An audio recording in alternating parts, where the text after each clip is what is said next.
नमस्कार विद्यार्थियों, मैं आपके साथ हूं विजेंद्र कुमावत, व्याख्याता हिंदी, राजकीय उच्च माध्यमिक विद्यालय संगेसरा, तहसील डुंगला, जिला चित्तौड़गढ़ से। देखिए, पूर्व की कक्षा में अपन ने यहां एक सूत्र लिया था और वो सूत्र था ये माता राजभान सलगा, जिसका अपन ने पूर्व में अध्ययन किया था। ये माता राजभान सलगा, ये सूत्र था। इससे गण कैसे बनते हैं? अपन ने पढ़े थे कि हिंदी साहित्य में 8 गण होते हैं। 3 अक्षरों के व्यवस्थित समूह को गण कहते हैं। तो ये गण बनते कैसे हैं? ये सूत्र से बनते हैं। अब देखिए, इस सूत्र से पहला जो गण अपने पास में आता है वो आता है, गण का स्वरूप होगा ये माता। सूत्रानुसार स्वरूप क्या होगा? ये माता। और ये से गण बनेगा यगण। यगण सूत्रानुसार स्वरूप क्या हो गया? इसके पहले 3 अक्षर लेंगे यहां से यहां, ये माता। सूत्रानुसार स्वरूप हो गया ये माता। अब ये माता से हमें पता चल रहा है कि मात्रानुसार स्वरूप होगा, आरंभ का आएगा लघु और बाद वाले दोनों क्या आएंगे? दीर्घ।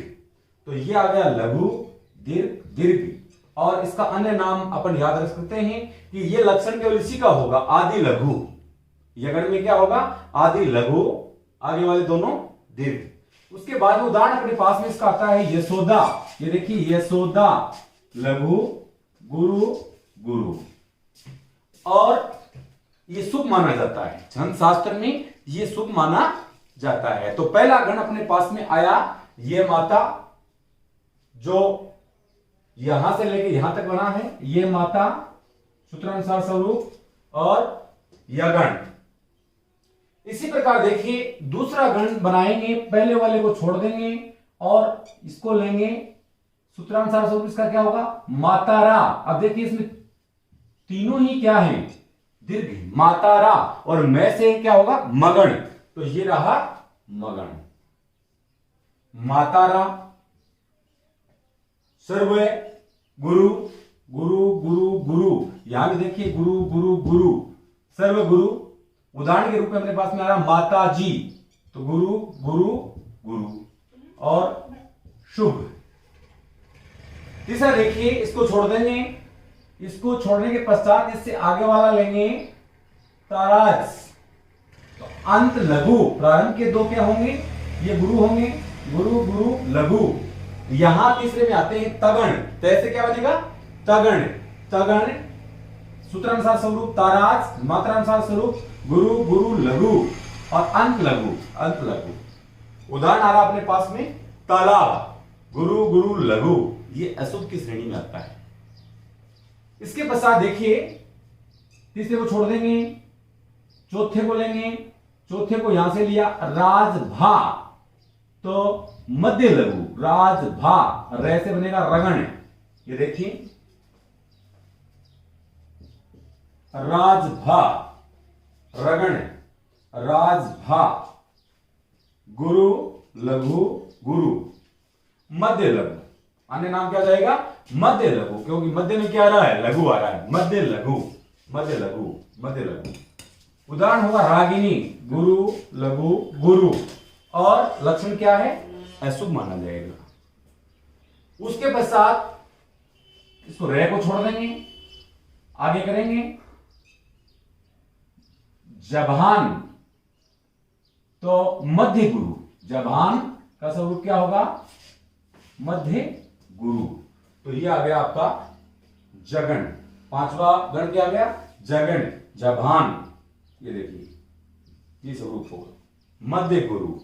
उदाहरण के रूप में आ रहा है जहाज और अशुभ।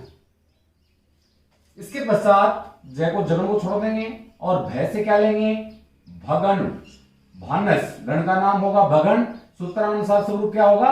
भानस। आदि गुरु, आदि गुरु। ये देखिए, भय से भगन, भानस, भानस, माफ कीजिए, भानस, एक मिनट, भगण भानस, तो आदि गुरु, ठीक है, आदि गुरु, भारत, गुरु लघु लघु, ये होता है शुभ। इस बै को छोड़ देंगे और आगे वाला लेंगे नस्ल, सर्व लघु, तीनों ही क्या हैं, लघु हैं। सूत्रानुसार स्वरूप होगा या ये नगण,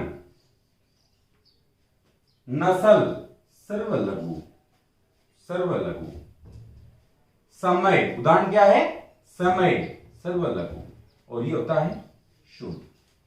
अब न को छोड़ देंगे, से लेंगे, से लेगा, लघु लघु, गुरु, अंत गुरु, और गण कौन सा बनेगा, अंतिम गण है सगण, सगण, से लेगा, सूत्रानुसार स्वरूप, मात्रानुसार स्वरूप होगा अंत गुरु, अंत गुरु, उदाहरण होगा सरिता, और अशुभ माना जाएगा। तो ये आपके सारे गण, ये तालिका बिल्कुल आपके दिमाग में होनी चाहिए, पूरी पूरी तालिका। आपको प्रत्येक गण का नाम, उसका सूत्रानुसार स्वरूप, उसका मात्रानुसार स्वरूप, उसका अन्य नाम और उसका उदाहरण यदि आपको याद है तो आप कहीं भी गलती नहीं करेंगे।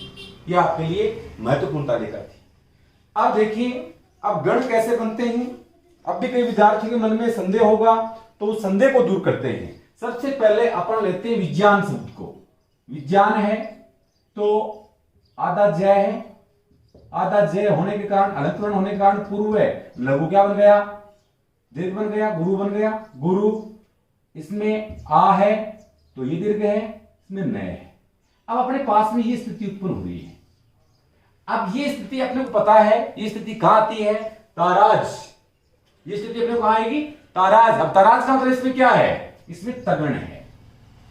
ताराज का मतलब क्या है, जिस भी अक्षर से आता है उसी से गण बन जाएगा। ताराज का अर्थ क्या होगा, तगण, तो इसमें तगण है। अब देखिए ऐश्वर्या, ऐश्वर्या में तीनों ही मात्राएं क्या हैं, गुरु हैं। तीनों मात्रा गुरु किसमें, इसमें ढूंढ लिया। मातारा, तो मातारा तो कौन सा बना, मगन, मगन बन गया। अंगना, मध्य लघु, अब मध्य लघु इसमें ढूंढ लिया। मध्य लघु कहां है, मध्य लघु यहां है। राजभा, तो इसमें क्या बनेगा, राजभा, राजभा, तो क्या बनेगा, अर्वागण। प्रकृति में नस्ल, नगण, दुखांत, तो सभी में अपन यूं इन गणों को बनाएंगे। ये ध्यान देने योग्य बात है। अब आगे की थोड़ी और बात और कर लेते हैं। अब यहां पर आप देखिए थोड़ा,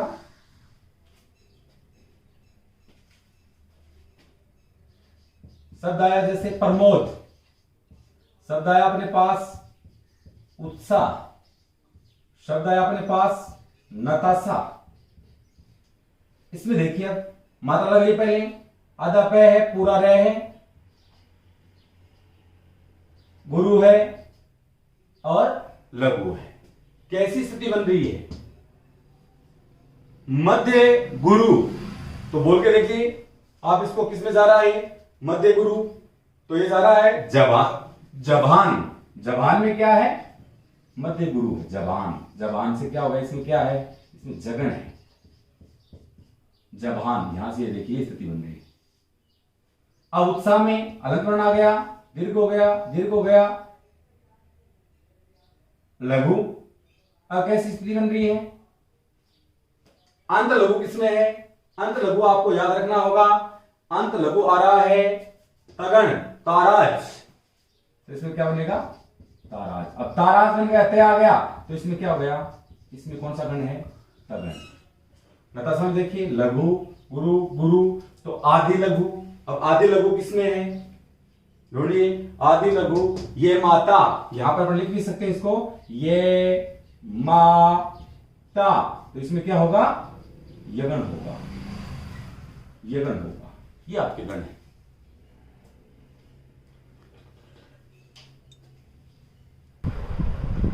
अब देखिए ये सारी सामान्य जानकारियां थी। अब कक्षा 12 की विषय वस्तु में 8 छंद शामिल हैं। सबसे पहला छंद अपने पास में आता है गीतिका, उसके बाद में आता है अरिगीतिका, उसके बाद में आता है छप्पे, उसके बाद में आता है कुंडलियां। ये चारों छंद ही मात्रिक छंद है। उसके बाद में आते हैं वर्णिक छंद। वर्णिक छंद में देखिए द्रुत विलंबित छंद, वंशस्थ छंद, कवित छंद और सवैया छंद। और आपके सौभाग्य की बात यही है कि आज से ठीक 5 दिन बाद आपकी हिंदी साहित्य की परीक्षा है 25 जून को। तो उसमें देखिए आपके लिए ये वीडियो बड़ा कारगर साबित होगा। यदि आप समय निकाल कर इसे देखते हैं तो ये लगभग 6 अंक का आपका प्रश्न सही हो सकता है। तो देखिए मात्रिक छंदों में गीतिका, अरिगीतिका, छप्पे और कुंडलियां। देखिए वर्णिक छंद में द्रुत विलंबित, वंशस्थ, कवित और सवैया। अब सबसे पहले गीतिका छंद की बात करते हैं। तो गीतिका छंद है उसमें देखिए सबसे पहले 14 और 12 26 मात्राएं पाई जाए। सबसे पहले तो ये वर्णिक छंद है, मात्रिक छंद है। सबसे पहले क्या है ये मात्रिक छंद है। अब देखिए इसमें 14 जोड़ 12 मात्राएं बराबर कुल 26 मात्राएं इसमें होती है। सबसे पहला लक्षण है। अब वैसे यदि पहला लक्षण देखें तो देखिए यह मात्रिक समछंद होता है। समछंद है, मात्रिक है। मात्रिक में क्या है? समछंद है। समछंद का अर्थ सभी चरणों में समान मात्राएं आपको इसमें मिलेंगी और सभी चरणों में आपको कुल मात्राएं कितनी मिलेंगी?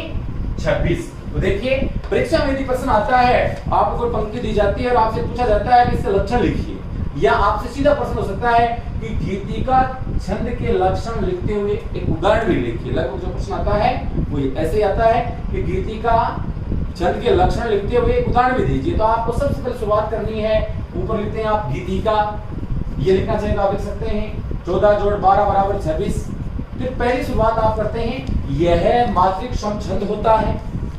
मात्रिक छंद है, समछंद है। समछंद का सभी चरणों में 26 मात्राएं पाई जाती हैं। इसके बाद लिखिए इसके प्रत्येक चरण में 26 मात्राएं होती हैं। प्रत्येक चरण में 26 मात्राएं। इसके बाद देखिए इसके प्रत्येक चरण के अंत में, इसके प्रत्येक चरण के अंत में क्रमशः एक लघु और एक गुरु वर्ण आना आवश्यक माना जाता है। इसके प्रत्येक चरण में अंत में क्रमशः एक लघु आएगा और एक गुरु वर्ण आएगा, इसकी पहचान है। चौथे में देखिए इसमें यति क्रमशः है 14 और 12 वर्णों पर होती है। इसमें यति क्रमशः है 14 और 12 मात्राओं पर होती है, वर्णों पर नहीं मात्राओं पर होती है।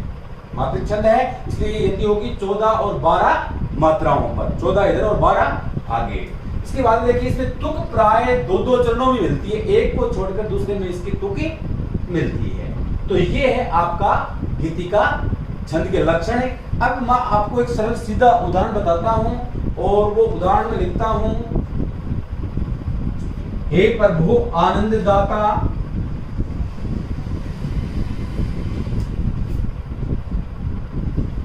हे प्रभु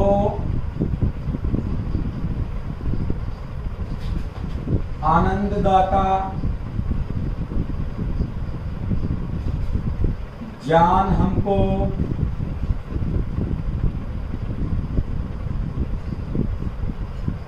दीजिए। हे प्रभु आनंददाता, ज्ञान हमको दीजिए, शीघ्र सारे दुर्गुणों को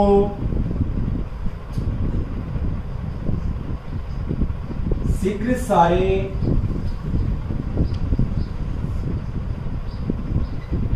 दुर्गुणों को दूर हमसे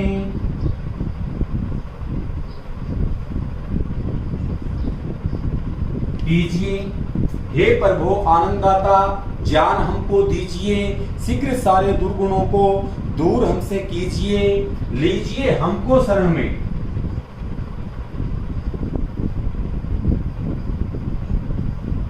लीजिए हमको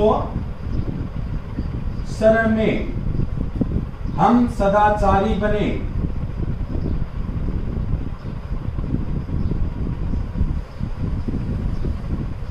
हम सदाचारी बने, ब्रह्मचारी धर्म रक्षक,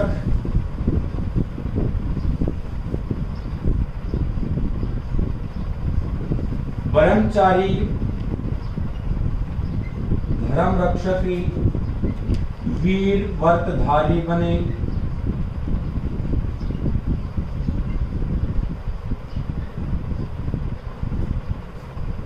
ये उदाहरण आपके सामने आ रहा है।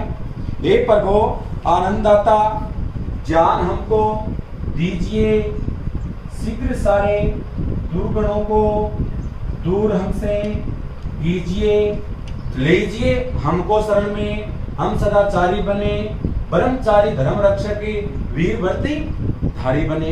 अब देखिए सबसे पहले मात्राओं का अंकन करते हैं। देखिए गुरु,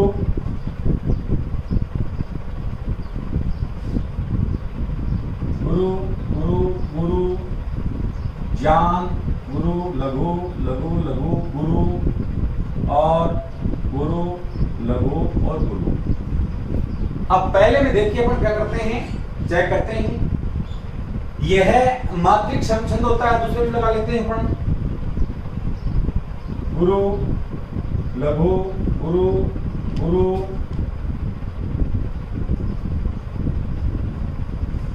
गुरु लघु गुरु गुरु गुरु लघु लघु गुरु गुरु लघु गुरु। देखिए अब तुलनात्मक अध्ययन करते हैं। यह मात्रिक छंद होता है। देखिए दो, देखिए 2 3 4 5 6 7 8 9 10 11 12 13 14 15 16 17 18 19 20 21 22 23 24 25 और 26। तो ये आ गई आपकी कुल मात्रा 26। अब 14 12 पे यति होती है। 14 12 पे आप देखिए 2 3 4 5 6 7 8 9 10 11 12 13 14, यहां पर ये यति हो रही है। आज दूसरे में देखिए, दूसरी पंक्ति में क्या आ रहे हैं, 2 3 4 5 6 7 8 9 10 11 12 13 14 15 16 17 18 19 20 21 22 23 24 25 और 26। इसी प्रकार सभी में आप देखेंगे तो आपको 26 26 मात्राएं सभी में मिलेंगे। तो देखिए यह मात्रिक छंद होता है, सभी में मात्रा समान है। इसके प्रत्येक चरण में 26 मात्राएं होती है, तो 26 मात्राएं आ रही हैं। इसके बाद देखिए इसके प्रत्येक चरण के अंत में क्रमशः एक लघु गुरु, तो लघु है गुरु है, लघु है गुरु है, इसमें भी देखें तो लघु है गुरु है, इसमें भी देखें तो लघु है गुरु है। सब में यही स्थिति आपको प्राप्त होगी। इसमें तुक प्राय 2-2 चरणों में मिलती है। तो देखिए ये मिल रही है यहां पर, हे प्रभु आनंददाता, ज्ञान हमको दीजिए, कीजिए, बने बने, यहां पर तुक मिल रही है। तो दोनों में आप देखेंगे तो आपको ये बिल्कुल ऐसी स्थिति ही उत्पन्न होगी। अब देखिए दूसरा उदाहरण मैं आपको लिखवा रहा हूं। देखिए दूसरे उदाहरण के रूप में अपने पास में जो उदाहरण आ रहा है वो है, जल जीवन है चेतन का, सृष्टि का आधार है। जल जीवन है चेतन का, सृष्टि का आधार है। जल बिना जगत है सोना, शुष्क सब संसार है। जल की बूंदों में छिपा निवसृजन का राज है। जल है तो जग है सारा, जल बिनु सब निसार है। पता लगाइए, लघु लघु गुरु, लघु लघु गुरु गुरु, लघु लघु गुरु, सृष्टि गुरु गुरु गुरु, लघु गुरु। अब देखिए 1 2 3 4 5 6 7 8 9 10 11 12 13 14, यहां पर यति हो रही है ये 14, यहां पर 15 16 17 18 19 20 21 22 23 24 25 26, यानी 26 मात्राएं हैं। 26 मात्राएं पहले शर्त पूरी कर रहा है, समात्रिक है। दूसरे में देख लेते हैं, लघु गुरु लघु लघु गुरु गुरु गुरु गुरु लघु गुरु गुरु लघु गुरु। 1 2 3 4 5 6 7 8 9 10 11 12 13 14, देखिए यति हो रही 14 पे, 14 12 पे यति होती है। 2 3 4 5 6 7 8 9 10 11 12, 14 और 12 26, 26 आ रहे, समात्रिक है। 26 पूर्ण आ रहे हैं। और अंत में देखिए लघु गुरु, ये लघु गुरु आ रहा है, ये लघु गुरु है। इसमें भी अपन देखना चाहें तो ये लघु गुरु है, ये लघु गुरु है। तो देखिए परीक्षा की दृष्टि से गीति का छंद महत्वपूर्ण है। पहला छंद है, 26 मात्राएं होती हैं। आपको दो उदाहरण, दोनों ही सरल उदाहरण हैं। पहला उदाहरण आपको मैंने दिया था, हे प्रभु आनंददाता ज्ञान हमको दीजिए, शीघ्र सारे दुर्गुणों को दूर हमसे कीजिए, लीजिए हमको शरण में हम सदाचारी बने, ये था। दूसरा उदाहरण आपके सामने ये है। दोनों में से कोई भी एक उदाहरण आप लिख सकते हैं। तो इसी के साथ में मैं आपसे विदा लेता हूं। अब आदिगीति का छंद पढ़ेंगे अपन अगली कक्षा में। मेरा चैनल विजेंद्र भाटी को शेयर करें, सब्सक्राइब करें। इसी के साथ में मैं आपसे विदा लेता हूं। जय हिंद, जय भारत, धन्यवाद।